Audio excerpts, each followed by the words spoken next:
Capítulo 12. De lo que contó un cabrero a los que estaban con Don Quijote. Estando en esto, llegó otro mozo de los que les traían de la aldea el bastimento, y dijo: ¿Sabéis lo que pasa en el lugar, compañeros? ¿Cómo lo podemos saber?, respondió uno de ellos.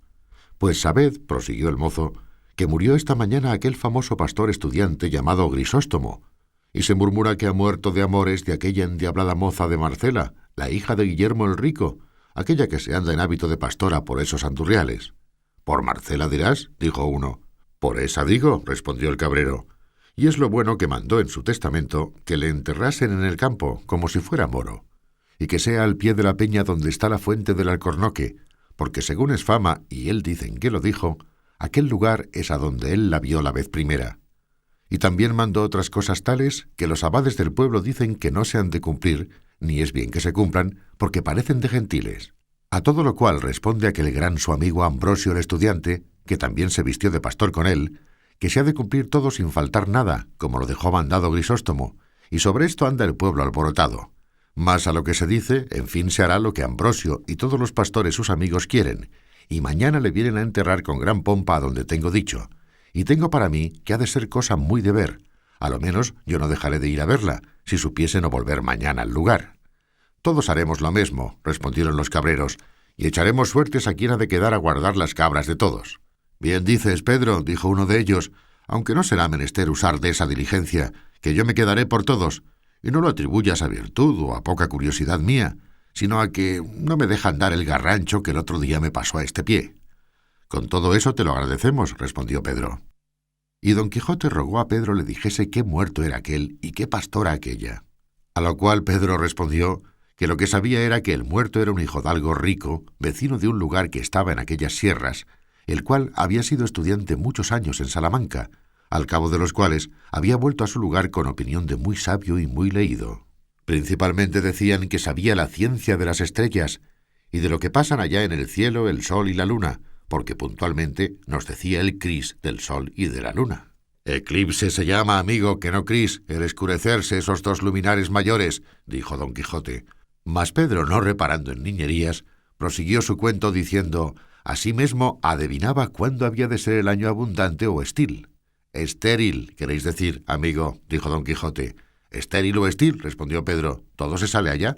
Y digo que con esto que decía se hicieron su padre y sus amigos, que le daban crédito, muy ricos, porque hacían lo que él les aconsejaba, diciéndoles: sembrad este año cebada, no trigo. En este podéis sembrar garbanzos, y no cebada. El que viene será de guilla de aceite, los 3 siguientes no se cogerá gota.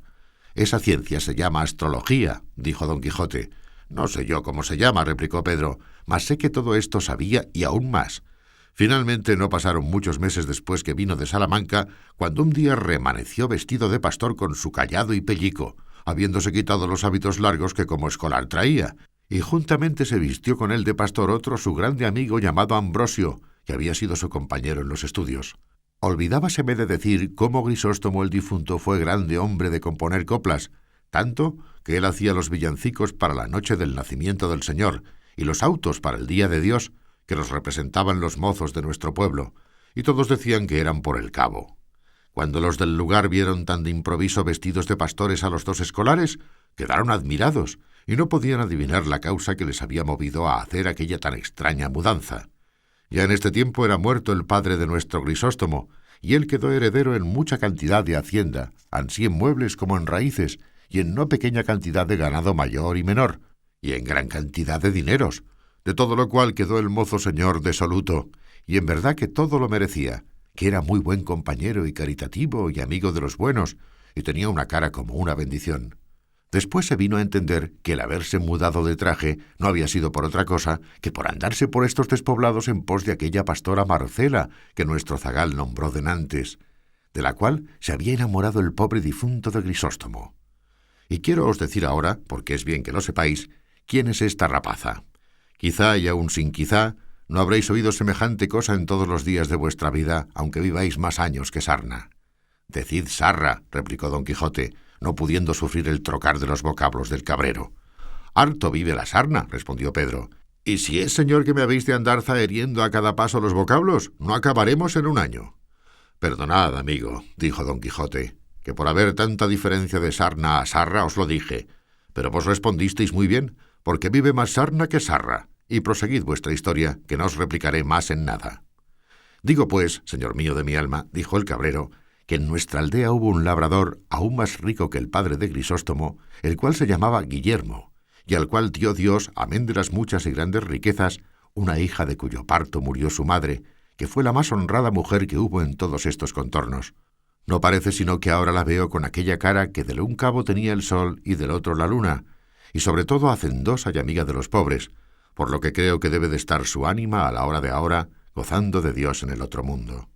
De pesar de la muerte de tan buena mujer, murió su marido Guillermo, dejando a su hija Marcela muchacha y rica, en poder de un tío suyo, sacerdote y beneficiado en nuestro lugar. Creció la niña con tanta belleza que nos hacía acordar de la de su madre, que la tuvo muy grande, y con todo esto se juzgaba que le había de pasar la de la hija.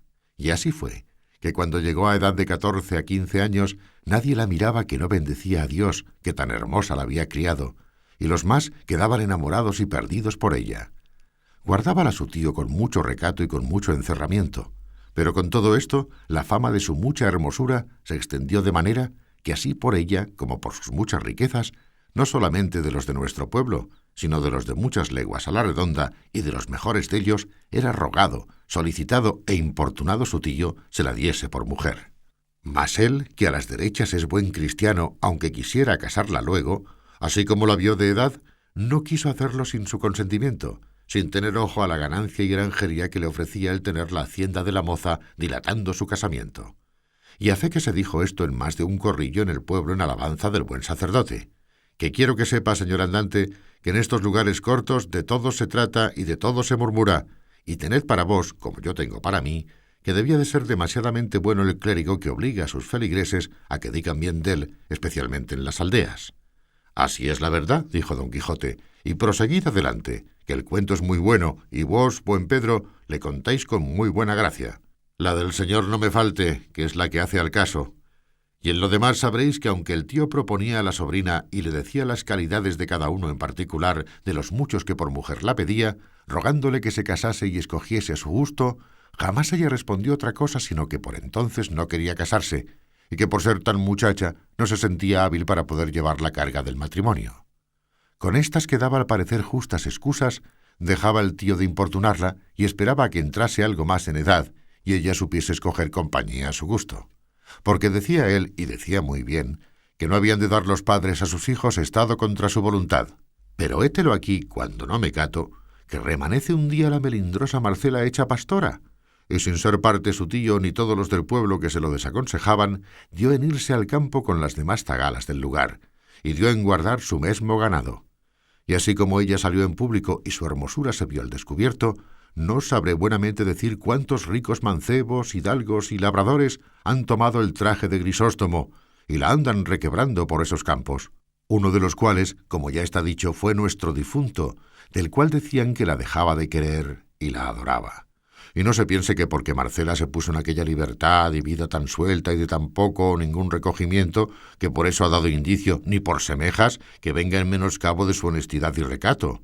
Antes es tanta y tal la vigilancia con que mira por su honra, que de cuantos la sirven y solicitan, ninguno se ha alabado, ni con verdad se podrá alabar, que le haya dado alguna pequeña esperanza de alcanzar su deseo. Que puesto que no huye ni se esquiva de la compañía y conversación de los pastores, y los trata cortés y amigablemente, en llegando a descubrirle su intención cualquiera de ellos, aunque sea tan justa y santa como la del matrimonio, los arroja de sí como con un trabuco. Y con esta manera de condición hace más daño en esta tierra que si por ella entrara la pestilencia, porque su afabilidad y hermosura atrae los corazones de los que la tratan a servirla y amarla, pero su desdén y desengaño los conduce a términos de desesperarse, y así no saben qué decirle, sino llamarla a voces cruel y desagradecida, con otros títulos a este semejantes, que bien la calidad de su condición manifiestan. Y si aquí estuviéredes, señor, algún día veríades resonar estas sierras y estos valles con los lamentos de los desengañados que la siguen. No está muy lejos de aquí un sitio donde hay casi 2 docenas de altas hayas, y no hay ninguna que en su lisa corteza no tenga grabado y escrito el nombre de Marcela, y encima de alguna una corona grabada en el mismo árbol, como si más claramente dijera a su amante que Marcela la lleva y la merece de toda la hermosura humana. Aquí suspira un pastor, Allí se queja otro. Acullá se oyen amorosas canciones, acá desesperadas endechas. ¿Cuál hay que pasa todas las horas de la noche sentado al pie de alguna encina o peñasco, y allí, sin plegar los llorosos ojos, embebecido y transportado en sus pensamientos, le halló el sol a la mañana? ¿Y cuál hay que, sin dar vado ni tregua a sus suspiros, en mitad del ardor de la más enfadosa siesta del verano, tendido sobre la ardiente arena, envía sus quejas al piadoso cielo, y de este, y de aquel, y de aquellos, y de estos, libre y desenfadadamente, triunfa la hermosa Marcela? Y todos los que la conocemos estamos esperando en qué ha de parar su altivez. ¿Y quién ha de ser el dichoso que ha de venir a domeñar condición tan terrible y gozar de hermosura tan extremada? Por ser todo lo que he contado tan averiguada verdad, me doy a entender que también lo es lo que nuestro zagal dijo que se decía de la causa de la muerte de Grisóstomo. Y así os aconsejo, señor, que no dejéis de hallaros mañana a su entierro, que será muy de ver, porque Grisóstomo tiene muchos amigos y no está de este lugar a aquel donde manda enterrarse media legua. En cuidado me lo tengo, dijo don Quijote, y agradezcoos el gusto que me habéis dado con la narración de tan sabroso cuento. «Oh», replicó el cabrero, «aún no sé yo la mitad de los casos sucedidos a los amantes de Marcela, mas podría ser que mañana topásemos en el camino algún pastor que nos lo dijese, y por ahora bien será que os vais a dormir debajo de techado, porque el sereno os podría dañar la herida, puesto que es tal la medicina que se os ha puesto que no hay que temer de contrario accidente». Sancho Panza, que ya daba al diablo el tanto hablar del cabrero, solicitó por su parte que su amo se entrase a dormir en la choza de Pedro. Hízolo así, y todo lo más de la noche se le pasó en memorias de su señora Dulcinea, a imitación de los amantes de Marcela. Sancho Panza se acomodó entre Rocinante y su jumento, y durmió no como enamorado desfavorecido, sino como hombre molido a coces.